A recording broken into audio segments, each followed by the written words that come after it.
Sir हम लोग आज तकरीबन ये जो मुद्दा है शराब के ठेके का, ये 19 मई को स्टार्ट हुआ था, जो कि बगैर एनओसी के पहले क्या होती थी, पंचायतों को पूछा जाता था। आज सरकार ने कौन सा कानून बना दिया है कि बगैर पूछे किसी के गांव के बीच में शराब के ठेके खोले जाते हैं।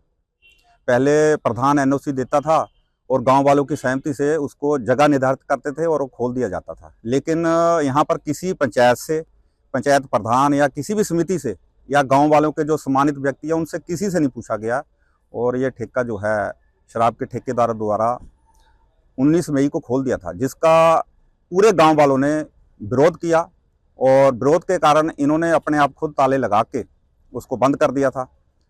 उसके बाद एक्साइज कमिश्नर विनोद डोगरा जी यहाँ आए थे, उसके बाद एमएलए साहब आए थे, उसके बाद डीएसपी वगैरह जितने भी प्रशासनिक अधिकारी जो नालागढ़ के थे वो सारे आए थे। उन्होंने इनके साथ बातचीत करके और गांव वालों से बातचीत करके वहाँ से ठेके को बोला था कि इसको बंद रहने दो और 2 दिन के बाद यहाँ से सामान उठाकर कहीं ट्रांसफर कर देंगे। ये एक्साइज कमिश्नर के वर्ड है और न्यूज़ चैनल में भी दिया था।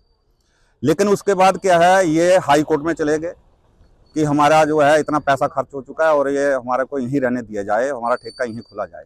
पर गांव वालों ने वहाँ पर शांति प्रिय धरना दिया। मैं प्रशासन का, पुलिस का, एमएलए साहब, इनका भी सभी का शुक्रगुजार हूँ, क्योंकि गांव वाले जो है बहुत शांति प्रिय से समझा कर इन्होंने शांत तरीके से जो है धरना 7 महीने से वहाँ पर चल रहा है।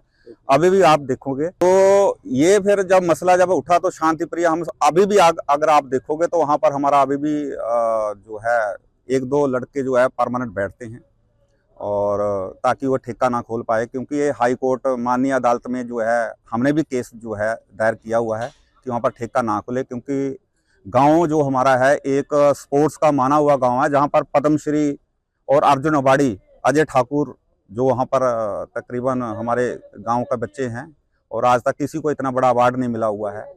और एक स्पोर्ट्स अकेडमी को वहाँ पर खुली हुई है, एक कुश्ती की अकादमी भी अभी वहाँ पर खुली हुई है। इसलिए सरकार से यही निवेदन है, माननीय अदालत से भी यही निवेदन है कि जो फरवरी में माननीय अदालत ने बोला है कि फरवरी में जो डिसीजन आएगा, जब वो डिसीजन आएगा तो जो भी फैसला होगा वो गांव वालों को भी मंजूर होगा, इनको भी मंजूर होगा। तब तक जो है जबरन ठेका ना खोला जाए ताकि वहाँ पर कोई ऐसा हादसा ना हो जाए, क्योंकि गांव वाले इतने विरोध में है कि 7 महीने से वहाँ पर बैठे हुए हैं। पहले गर्मी में बैठे थे, अभी सर्दी में बैठ रहे हैं। अभी जो डिसीजन आया है उसको लेके थोड़ा सा असमंजस है, क्योंकि कुछ मीडिया ने कुछ लिख दिया था कि हाँ उनको खोलने की अनुमति मिल गई है। जो अभी डिसीजन आया है उसमें क्या लिखा है? सर ऐसा है कि माननीय अदालत का वकील के थ्रू जो हमारा एडवोकेट है उसने भी हमारे को कोर्ट का ऑर्डर भेजा हुआ है। पहले 30 मई के बीच में ऑर्डर आया था कि यथास्थिति का मतलब स्टेटस को कि अगर बंद है तो बंद है।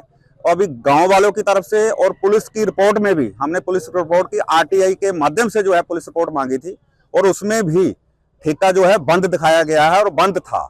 और प्रॉपर हमने वीडियोग्राफी और फोटोग्राफी अपने एडवोकेट को भेजा हुआ है। और अभी जो फैसला आया है 22 दिसंबर को, उसमें भी यही लिखा है कि यथास्थिति, यानी कि जैसे था पहले का 30/5 का वैसे ही रखा जाए।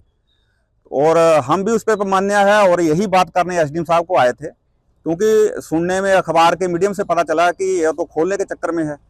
और तब हम डीएसपी साहब से और आज एसडीएम साहब से ज्ञापन भी दिया और उनसे रिक्वेस्ट की है कि जब तक आपके पास डिटेल में कोई ऐसा ऑर्डर ना आए तब तक उसको ना खोला जाए। माननीय अदालत का जो फरवरी के बीच में बोला है कि आएगा फैसला, वो हमारे को मान्य होगा और उसके आगे फिर हम डबल बेंच में भी जा सकते हैं, कैसे भी जा सकते हैं। लेकिन तब तक कोई ऐसा ना हो जाए कि वहाँ पर जबरन खोला जाए और हादसा हो जाए, और उसके लिए प्रशासनिक जिम्मेवार होगा अगर ऐसा होगा तो, क्योंकि 7 महीने से गाँव वासी वहाँ पर बैठे हुए हैं।